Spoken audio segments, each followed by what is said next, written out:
आपके साथ अक्षिता मौर्य। आप देख रहे हैं न्यूज़ 7 हिंदी। यूं तो मायावती पर भाजपा का साथ देने का आरोप लगता रहता है। समाजवादी पार्टी हो या फिर कांग्रेस, दोनों ही बसपा को भाजपा की बी टीम करार देने में कोई कसर नहीं छोड़ती है। लेकिन पिछले कुछ दिनों से बसपा सुप्रीमो मायावती जिस तरह से भाजपा के केंद्र और प्रदेश सरकार पर हमला बोल रही हैं, उससे सपा और कांग्रेस के आरोपों का खंडन होता दिखाई दे रहा है।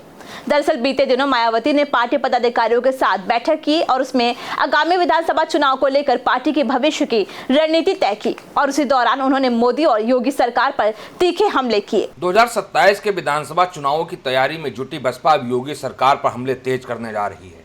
आमतौर पर सपा और कांग्रेस पर आक्रामक दिखने वाली मायावती ने प्रदेश सरकार पर तीखे हमले किए हैं। पार्टी नेताओं संग बैठक में बसपा सुप्रीमो ने केवल एक बार सपा का नाम लिया और कांग्रेस का तो जिक्र तक नहीं किया, जिससे साफ है कि मायावती की पहली कोशिश अब भाजपा के प्रति नरम रुख अपनाने के विपक्ष के आरोपों को खारिज करने की है।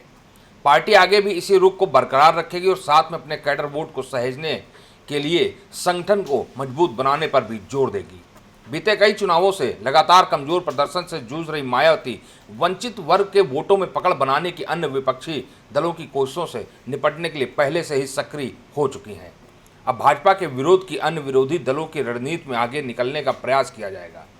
राज्य मुख्यालय पर उत्तर प्रदेश और उत्तराखंड के वरिष्ठ नेताओं और पदाधिकारियों संग बैठक में मायावती ने साफ कहा कि प्रदेश में डबल इंजन वाली भाजपा सरकार सर्व समाज के करोड़ों गरीब बहुजन के कल्याण और विकास के हिसाब से कार्य नहीं कर रही है, बल्कि पूर्व की सपा सरकार की तरह केवल कुछ क्षेत्र व समूह विशेष के लोगों के लिए समर्पित है।